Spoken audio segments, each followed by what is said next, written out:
Hey there, Bruce, and welcome back to Deluge, Sermon for the Dead. It's time for us to continue our Easter break holiday. In air quotes. I think we're on day 2 now. The next morning I was awoken by an oppressive sensation. Bernard, who initially agreed to observe a broad patch of no man's land between both our sides, had somehow managed to shift so far diagonally that he was now taking up a full 3/4 of the bed. A stale odour hung throughout the room. Without a second thought, I shot into my clothes and made my way out into the landing. Only to catch a shadow disappearing down the stairway. I followed it through the streets of Rybury, out onto the shore where I observed it for a while as it stared into the distance of the lake, and it wasn't long before the shadow disrobed and slid into the lake. Ulrika was a practiced swimmer, and I watched as she performed her workout routine. Creepy. And while I rested on the chalky sand, the sun rose behind me, casting long shadows into the lake. After a 40-minute workout, she swam up to me. With her hair tied up in a single ponytail, she made an almost childlike impression. Good morning, Abe. Have you been spying on me all this time? I just went for a morning walk. That's funny, I never pictured you as an early riser. But it's okay, I'm not the type to tense up before an audience. She smiled teasingly.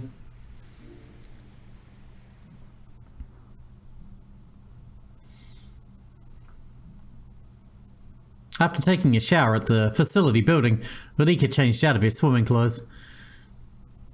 I received an email from Peter Helsing this morning. Apparently he has urgent news that he wants to discuss with us. She let out an inconvenienced moan. He'll be in town tomorrow, but I really don't want to go to the city. Not while we're all on spring break. I'll try to get him to meet us here at the shore. It would only be a 15-minute drive for him. I nodded. I can see the usual crowd is beginning to rear its head. Good morning, Bernard. I'm glad to see you're awake. Did you find our amenities up to standards? Sure did. I was out cold tonight. That sea air really helps a man wind down. I noticed. Hey Abe, there you are. I've been looking for you all morning. Have you even eaten breakfast? How kind of you to worry about me. Come on, let's look for a quiet place. Even though we're on Easter break, the Sunday Abbot never skips an issue. Let's hold an editorial meeting before the beach becomes too crowded. A meeting? But Ina, I thought we could take it easy for a few days. She grabbed me by the arm.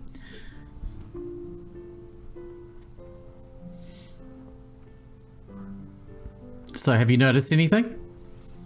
That Marissa girl, I don't know what to think of her. She appears so immature at times, the way she bickers with Bernard. I wonder if Flock will be able to retain its current position with her in the lead. She's getting on with Rika all right. Ina pondered for a second. She is, isn't she? I wonder what will come of that. As you know, Rika's father is a member of AIR. He leads the Kuiper faction, an autonomous wing within the party. If Marissa manages to sway John Kuiper, it could lead to a division within AIR, although I'm not sure if she would be capable of that. You know what? Maybe they're just becoming friends. Although she is dependable, Ulrika can come off as lonely at times, and Marissa hardly knows anyone in town. Not everything is a political game, you know. Ina grumbled. That's where you're wrong, Abe. Very wrong. Suddenly, May appeared. Abe, Ina, what are you discussing? I welcomed the break from Ina's paranoid ramblings like a breath of fresh air. Hi, May. You're late for the editorial meeting. Please tell us what you'll be contributing to the next issue. You're holding an editorial meeting? On the beach? Why didn't you tell me? But never mind, you need to listen to what I've discovered. While the two of you have been vacationing, I've been running a covert investigation. Ina stifled a laugh. And you must hear, I've discovered a mystery. Wow, May, please tell us. Those basalt blocks there? She pointed toward the breakwater that stretched out behind us. That stone isn't from around here. I can tell by the quartz layers and some of the markings. She lowered her voice to the point that it's no more than a whisper. Illegal smuggling of rare stone is an international crime. I believe we may be onto it. A conspiracy. Ina, stop the presses. We may have to put out an extra edition to cover this breaking story. Ina reprimanded me from under her breath. Don't encourage her. Why not? We're just having fun, man.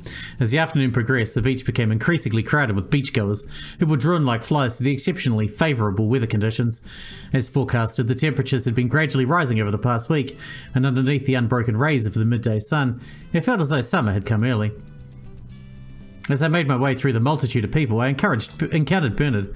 He stood staring into the distance, an overwhelmed look in his eyes. "Hi, Bernard. It's getting pretty busy. Have you seen the others?" My words appeared to pass right through him. "Can you feel it, Abe?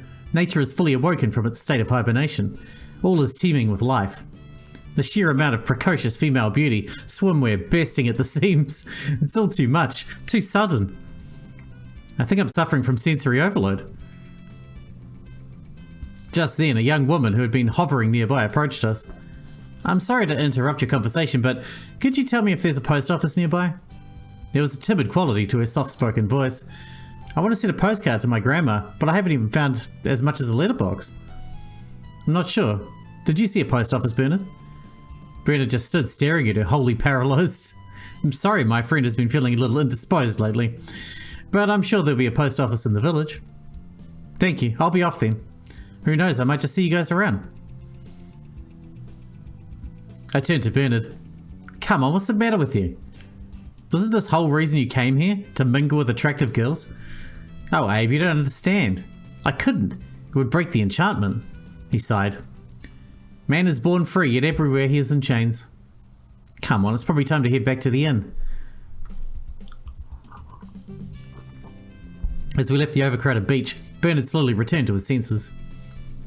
"Oh, Abe, you know, if I were ever to give something to the world, it would be a grand beauty contest.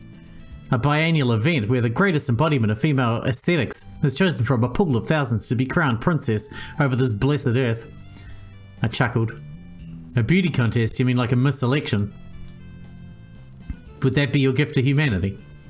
"Oh, it's not like that at all. For in a Miss Election, both the interior and exterior of the women are judged. But in my contest, it's only about the exterior, so it's even more shallow than the normal one. Wow." Because that's what it's all about. The origin of man. Do you remember the judgment of Paris from Greek mythology? When the young prince Paris gifted his golden apple to Aphrodite, crowning her the most beautiful goddess of all. Eventually, that single event led to the destruction of Troy and the birth of the modern world. It was all because of a beauty pageant. If not for beauty, what else do we have? He'd become overly sentimental, reveling in his idiotic words.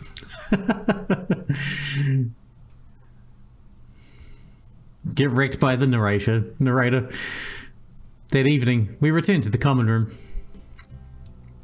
"Come on, Rika, open up the liquor cabinet. It's time to mix some cocktails." Rika pouted doubtfully. "I'm not sure, Marissa. The school has entrusted us to act responsibly at all times." "Oh, come on. A little alcohol won't hurt, will it? You must have started taking Holy Communion by now. We've all worked so hard, you can't hold an excursion without some leisure." "Marissa, we spent the entire day at the beach." But Rika had already yielded. "Well, okay, since we're all drinking age, I don't see any issue in indulging a little. But all of those that are still enrolled in Abbotsford High will be limited to one glass. Please don't make me regret this." With a squeal of delight, Marissa bounded toward the bar, where she began stirring up a batch of Ton Collinses. "I'll have a glass of the Glenfarclas 15-year-old. Bernard's words were lost in the ambient murmur. When Marissa returned, she handed each of us a glass of clear liquid. "Wow, this is good. Better than wine. It makes you sleepy, though." Carefully, we carried May up to her bed. Wow, she's a lightweight. As the night progressed, the common room grew quieter.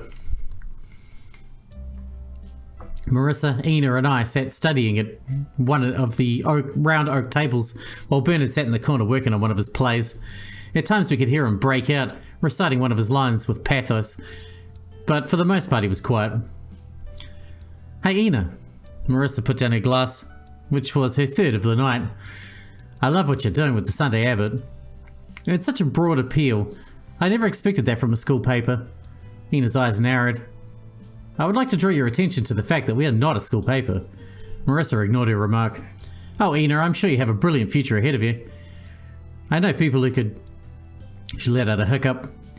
"I know people, who could really open doors for you." That's kind, Marissa, but I ask you to maintain the integrity of our relationship. Our only current concern is to cover the town council elections in a fair and objective manner. Ina's words trailed off, and I could tell she was thinking rapidly. Oh, Ina, you're so good. It's no fun. And that's so much fun. But to be a good journalist, you should be able to spin your web a little. Like the incy-wincy spider. Ina smiled. Maybe you're right, Marissa. Maybe I should spin my web. Couldn't you help us out a little? As a politician, you must be privy to all kinds of information. Can I refill your glass for you? Oh, Ina, there's no need to get me drunk. I'll tell you anything you want. She stared into Ina's eyes intensely. Have you ever heard the story of Anna Sanders? Ina shook her head. On 56 Oyster Catcher Lane, there is an apartment on the second floor, so small and unassuming that you'd hardly notice it. There's something off about this apartment. Something I've been wanting to share. Even though Marissa was slurring her words, Ina had become all ears. There are things happening in Abbotsford, Ina, that cannot bear the light of day. Things that are impossible to uncover without the right entrances. So what's the deal with 56 Oyster Catcher Lane? I saw Ina make a quick note of the address in her notebook. Things have happened in Oyster Catcher Lane. Dark, disgusting things. If I told you, you wouldn't believe me. But please. Marissa moved to take another sip of her glass, but Ina stopped her. In the registry, there are ways to look up the provenance of all the Abbotsford real estate. And the tax status. The tax exempt status, I mean. Please look into that. I'm sure you'll find out for yourself what's going on. But this leads up all the way to the mayor. Ina frowned. Mayor Van Linden? Your main political rival, you mean? Marissa brushed aside Ina's remark. Don't believe me? Look it up for yourselves. Do your duty. Before Ina could stop her, she took a large sip from her glass. Marissa, who is Ann Sanders? Anna? A look of utter sadness appeared in her eyes. Oh, proud Saint Margaret. For a second she hid her face in her hands, before she broke out singing. Oh, I forbid you maidens all, that wear gold in your hair, to come or go by Carter cow, for young Tam Lin is there. From the corner of the room I could hear Bernard humming along with the tune. Ina sighed. She's had too much. A little wine can loosen tongues, but too much and it detaches them. Won't be long before she passes out. Come on, Abe. Let's get to bed. While Ina, Marissa and Bernard tidied up the common room, I made my way toward the stairs in order to assure myself an uncontested sleeping spot for the night. But the second I stepped out into the dark hallway, I bumped into an unseen figure. Naomi? I thought you went to bed an hour ago. I just came down for a glass of water. Please excuse me. I stepped aside, giving her free access to the common room. Well, go ahead. No, I've changed my mind. And without any further explanation, she disappeared up the stairs.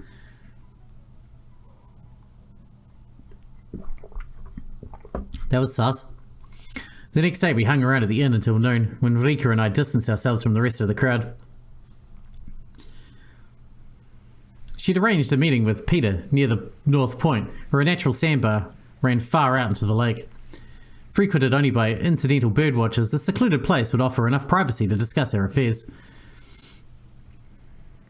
Thank you for taking the time to talk to us. That's nothing. I wish my own students would take this much interest in my work, but students can be so calculating these days. Will this be on the exam? Is what they ask me whenever I delve too deep into a subject, as if grades are all that matters.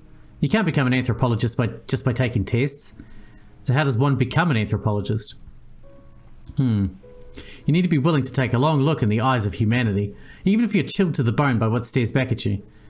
Rika smirked. Let me guess. Sometimes you may even need to get on your knees and dig up graves. Peter swallowed. It's not like that. The thing you must understand, in the days of Bram Bulwer, there were many academic misconceptions about isolated communities like yours. Scholars speculated that the inhabitants of Abbott suffered from physical and mental degeneration due to inbreeding that would occur on the island. There were many stereotypes about the Abbotsford Islanders, with their short arms and pasty white skin that almost appeared translucent on bright days. Rika's eyes shot fire. How about that? These are just centuries-old misconceptions. I think even Bulwer had to reconsider his hypothesis in the end, because in his notes he states that the genetic makeup of the Abbott skulls appeared far more genetically diverse than expected. Rika murmured approvingly. Far more diverse, leading to speculation that Abbott may have operated as a trading port at some time during the late Middle Ages. For Bram, it must have been a disappointment. Anthropologists are always looking for isolated pockets of human settlement where development has stood still. His lips curled into an ominous grin. In West Papua, there are some small tribes that live entirely without outside contact. Life there is tough but simple. For the most part, people get by with basic farm work. But a mysterious ritualized violence permeates all aspects of daily life. Religious torture, skin incisions, it's enough to make you question their sanity. But although it may appear cruel to an outsider, to them it's a deliberate way to come to terms with the wanton terror, the disease, famine, death that nature afflicts upon them every day. Mirroring nature's violence within their communities is a way to assert control over the animistic spirits that embody the destructive forces of nature. Even though the beach was wholly empty, Peter had lowered his voice to a whisper. In some parts of the rainforest, systemic infanticide is still commonplace. I have seen mothers abuse their children, not even sadistically, but matter-of-factly, as though it were the most natural thing in the world. Up to 50% of children in these communities are killed before their second birthday by their own parents. Rika smiled at Peter coolly. Well, it appears that your exotic vacation has left quite an impression on you. Peter's face turned sour. But look at the time, I have a class to teach at 2. I really should get going. Wait a minute, Peter. Aren't you forgetting something? Did you manage to find the skulls I asked you about? And would there be any way to return them to our community, to their rightful resting place? Yes, no, I'm doing my best. The department is looking into it, but I still have to clear some matters. Even if we do find them, I'll need explicit permission to release them to you.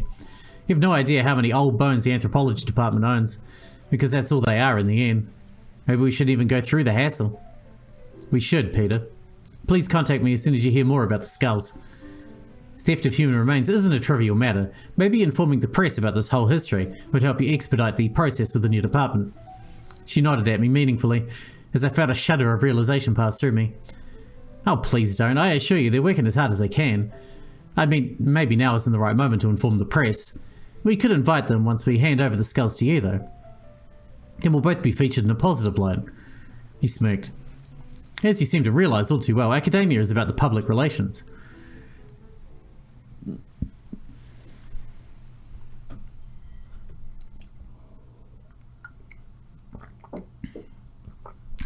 Nice and nice. That's what we got last time.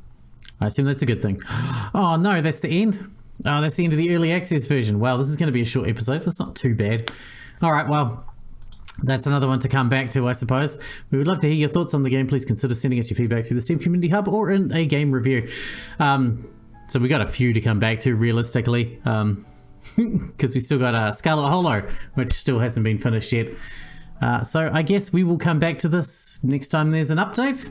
But until then, that is Deluge 7 for the Dead, at least the early access version. Thanks for watching, Bruce, and looking forward to when it gets continued.